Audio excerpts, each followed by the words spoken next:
Pandai hutang, pandai bayar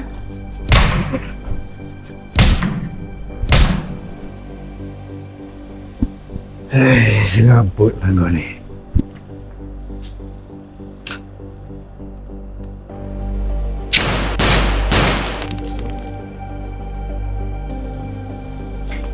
Bungkus sebenarnya.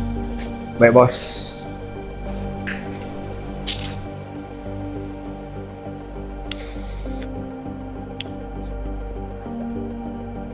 Bos. Bangkai udah settle belum? Dah bos. Kai dengan Lai bila balik? Esok diorang balik lah tu bos. Pesan dekat Kai, aku nak bisnes aku esok berjalan dengan lancar. Baik bos.